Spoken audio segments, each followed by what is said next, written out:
If you want to make sure that you're going to qualify and maximize your second stimulus check for $1,200 if you're filing single, $2,400 if you're married filing jointly, and the additional $500 per dependent, or you didn't qualify for the first round of stimulus checks and you're self-employed, I'm going to show you exactly what you need to take a look at and do to make sure that you're maximizing your second stimulus check. But before we do, if this is your first time at our channel or you haven't subscribed, click on the subscribe button at the bottom. My name is Travis Sickles, certified financial planner, helping you reach your financial goals.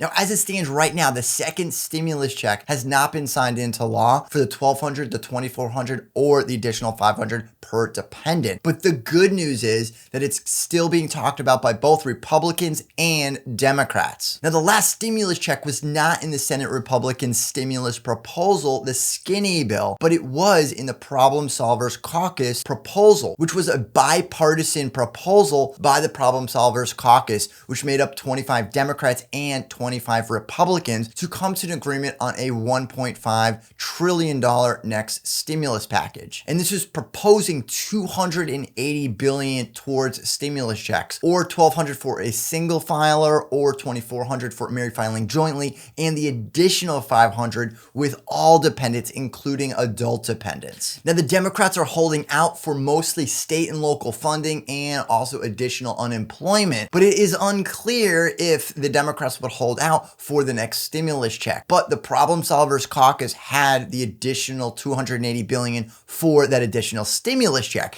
So if that were to be put forth and proposed and voted on, then we would have our stimulus check. What's been holding up the next stimulus package for moving forward, including the next stimulus check, is the state and local funding that the Democrats say they've been holding out for. And on the other side, the Republicans don't think that the state and localities need additional funding or as much funding as the Democrats want, because each state has additional funding and access to additional capital if they need it. But it's also unclear if the Democrats would actually hold out for a stimulus check or if they're just holding out for state and local funding and additional unemployment. And it's also not clear if they'd hold out for anything, including the unemployment checks for state and local funding. So if the next stimulus package only had state and local funding, it might actually pass from the Democratic side, but not the Republican side, because they don't want as much state and local funding. But there is something extremely important that you need to focus on if you want to make sure that you're maximizing your $1,200 check, $2,400 if you're married filing jointly, or that additional $500 per dependent. And I also did a video recently going through the math to make sure that you're maximizing your stimulus check, which I will put a link in the description at the bottom. But before I even explain what it is, you need to make sure that you're understanding what your income is,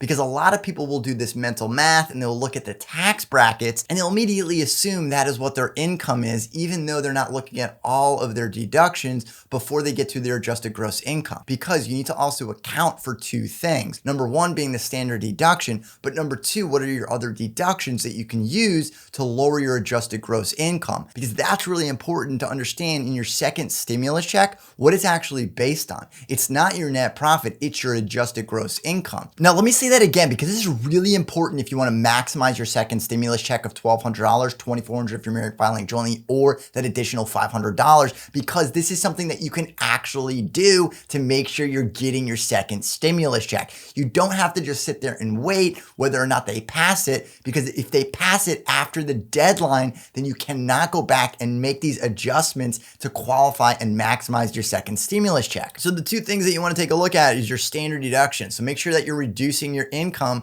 by your standard deduction if you're doing some mental math, especially if you haven't already done your taxes. Now, if you filed the extension, it's due by October the 15th. But if you haven't filed your extension and you already did it, then this is pretty easy. All you need to go look at your adjusted gross income on your 2019 tax return. In either scenario, even if you filed or you didn't file just yet, there is still something that you can do. And that is saving into a SEP IRA or another retirement plan. Now, at this point, you can't save into a traditional IRA, but you can save into a qualified retirement plan. So if you don't have any retirement plan, you could look at a SEP IRA because you could still fund it and open it before October the 15th of 2020 for 2019. And if you already have a retirement plan, you can also make the similar contributions as you could with the SEP IRA. So you want to make sure that you're looking at what your options are to maximize your next stimulus check, because you might be surprised at how much income you can actually have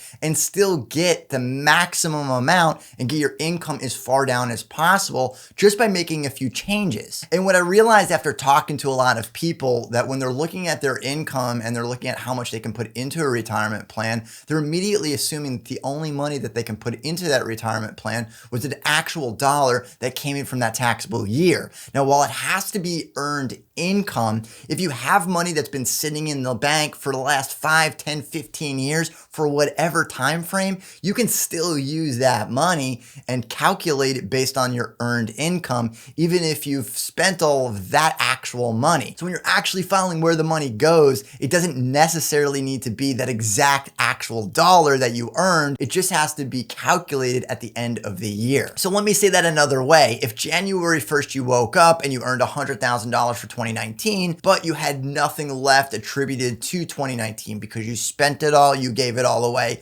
whatever, but you had $5,000 set aside in an account that you haven't touched for the last 10 years, you could still take those actual dollars and put it into the retirement plan. They don't actually have to be the money that you earned in that taxable year. It just has to show that you earned or had earned income in that taxable year. So again, in order to maximize that second stimulus check of $1,200 or $2,400 or the additional $500, then you want to make sure that you're going through all of the math before you get to the deadline of October the 15th. Because after October the 15th, you're not going to have that opportunity to make that adjustment, even if the second stimulus check gets signed after October the 15th. You want to make sure that you're maximizing it so that second stimulus check, you're going to get the most out of it. And you might be surprised at how much more you can earn over the $75,000 to get the full amount of the $1,200 if you're filing single. And it's $150,000 for the maximum amount if you're married filing jointly for the full $2,400. And that importance for some will double if the second stimulus check gets signed into law by the end of the year and if it's based on 2019 numbers, because that means you can actually take action from now until October the 15th to make sure that you're not only qualifying for that second stimulus check, but to go back and get the first stimulus check. In any case, don't wait around for the second stimulus check to get signed into law before you take action